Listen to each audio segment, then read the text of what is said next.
अस्सलामु अलैकुम रहमतुल्लाहि व बरकातुहू। उम्मीद है सब बखैर आफियत होंगे। एजाज़िया के हवाले से एक बहुत ही अहम खबर सामने आई है। आइए उसकी मुकम्मल तफसील जानते हैं। देखिए, एजाज़िया को लेकर अब तक सारे आइमा करम परेशान है, बहुत ही ज़्यादा परेशान है, क्योंकि बहुत से आइमा करम में से जिनका 2 माह से एजाज़ नहीं आया, बहुत से को 3 माह से एजाज़ नहीं आया, पेंडिंग में पड़ा हुआ है, अभी तक उनको एजाज़िया नहीं मिला। देखिए, जो लोग सोशल मीडिया को यूज़ करते हैं, पाकिस्तान के शहरी, वो जानते हैं कि जून के अंदर पाकिस्तान की जो गवर्नमेंट है वो एक बजट पेश करती है और फिर उस बजट के हिसाब से निज़ाम को आगे चलाना होता है। बहुत से आइमा कराम ऐसे थे कि जिनका ये इशू आ रहा था कि वो एटीएम कार्ड के अंदर जो उनका एजाज़ा कार्ड मिला था वो यूज़ नहीं हो रहा था, इस्तेमाल उसका नहीं हो रहा था, कोई मसला आ रहा था जिसकी वजह से वो उसको इस्तेमाल नहीं कर सकते थे। लेकिन होता क्या था, वो दूसरी सूरत इस्तेमाल कर रहे थे, किसी जैज़ कैश के पास जाकर या इजी पैसे वाले के पास जाकर या जिस जगह से बेनज़ीर वाले पैसे निकलते हैं उस जगह पर जाकर वेरिफिकेशन के ज़रिए अपनी रकम को मौसूल कर रहे थे। लेकिन अब ऐसा नहीं होगा, क्योंकि अब आपका जो एजाज़िया कार्ड है वो आप एटीएम मशीन में जाकर उसको इस्तेमाल कर सकते हैं। क्योंकि ताख़िर हुए एजाज़ के हवाले से जिनका एजाज़ लगा हुआ उसको अपडेट किया जा रहा था, रिफ्रेश किया जा रहा था, सारी सूरत हाल को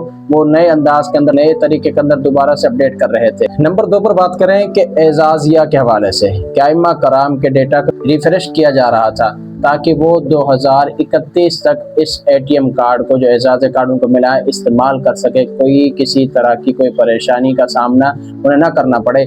इस वजह से भी ताख़ीर का सामना करना पड़ा। आइमा कराम को एजाज़िया के अंदर उनकी तनख्वाह को, उनके वजीफ़ा को सेंड नहीं किया गया, ये भी वजह थी। नंबर 3 पर बात करें, कुछ ऐसे भी आइमा कराम थे कि जिनका एजाज़िया अकाउंट नंबर तो बन गया लेकिन उनको एजाज़िया नहीं मिला। अब वो परेशान ना हो, अब जो भी ताख़ीर हो रही है वो सिर्फ और सिर्फ आपके डेटा को अपडेट किया जा रहा है। अब इंशाअल्लाह अज़ीज़ आप पर उम्मीद रहें, अब आपका एजाज़िया आप तक पहुँच कर रहेगा। और नंबर 4 पर बात करें, एजाज़िया जब भी आया कोई मुकर्रर तारीख नहीं हुई, कभी 5 को आ गया, कभी 3 को आ गया, कभी 8 को आ गया, कभी 12 को आ गया, कोई मुकर्रर तारीख नहीं। लेकिन अब से एक मुकर्रर तारीख होगी कि जिसके अंदर आपका एजाज़िया आपके अकाउंटों के अंदर मुंतकिल कर दिया जाएगा। अब एक तारीख मुकर्रर की जाएगी सुबह हुकूमत की तरफ से, आपने परेशान नहीं होना। तो इंशाअल्लाह अब से आपका एजाज़िया उस एक तारीख को आया करेगा जो गवर्नमेंट अब उसको मुकर्रर करने वाली है बहुत जल्द।